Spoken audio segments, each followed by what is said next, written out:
Rethink the story. అన్ని దేవుళ్ళు ఒక్కరేనా? యోహాను 10వ అధ్యాయం. యేసుక్రీస్తు ఒక మంచి కాపరి అనే విషయం మనందరికీ తెలుసు. అయితే ఆయన ద్వారమై ఉన్నాడని మీకు తెలుసా? యోహాను 10వ అధ్యాయం 7వ వచనంలో నేనే గొర్రెల ద్వారం అని యేసు ప్రభు అంటున్నాడు. అంటే దీని అర్థం ఏంటి? ఆ రోజుల్లో గొర్రెల దొడ్డికి తలుపులు ఉండవు. గొర్రెల కాపరే రాత్రి సమయంలో ఆ ద్వారంలో పనుకొని ఉండేవాడు. అంటే ఆ దొడ్డిలోకి వెళ్ళాలన్నా లేకుంటే బయటకు రావాలన్నా ఆ కాపరిని దాటుకొనే వెళ్ళాలి.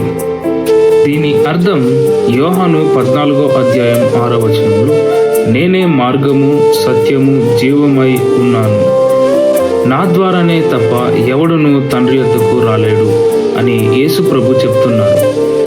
ఇది ఎందుకు చెప్తున్నానంటే కొంతమంది అన్ని దేవుళ్ళు ఒక్కరే అని చెప్తుంటారు. అయితే బైబిల్లో ఈ వాక్యం ద్వారా మనకి స్పష్టంగా తెలియజేసేది ఏమంటే యేసుక్రీస్తు మాత్రమే దేవుడు, ఆయన సృష్టికర్త, ఆయన నిజమైన రక్షకుడు, ఆయన తప్పితే వేరే దేవుళ్ళు లేదని లేఖనాలు వివరిస్తున్నాయి. అందుకే యేసు ప్రభు ఆయన ద్వారమై ఉన్నానని చెప్తున్నారు. ఈ లోకంలో చాలామంది సంతోషం కోసం తప్పుదారులను వెతుకుతుంటారు. అయితే యేసు అనే ద్వారం ద్వారా నువ్వు వెళ్ళినట్లయితే నీకు నిజమైన రక్షణ దొరుకుతుంది.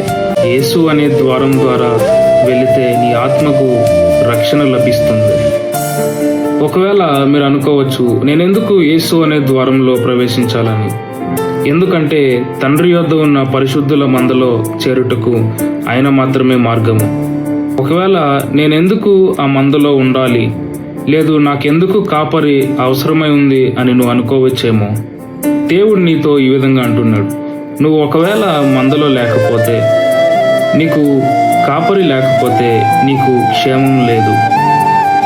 కాపరి లేని గొర్రెల పరిస్థితి ఏ విధంగా ఉంటుందంటే భయంకరమైన జంతువులు తాకి ప్రాణాలు కోల్పోతుంది. మీరు ఎక్కడున్నారు?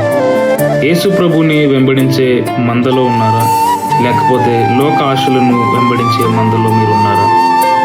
ఒకవేళ నువ్వు ఈరోజు యేసు ప్రభు మందలో లేకపోతే యేసు ప్రభు నీ రక్షణకు ద్వారముగాను నీ కాపరిగాను అంగీకరించుకో.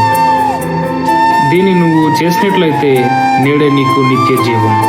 క్రైస్తవం అంటే మతం కాదు కానీ ప్రేమను ప్రేమగా చూపించే ఆ మనసుని ఇచ్చే మార్గం. ఆమేన్.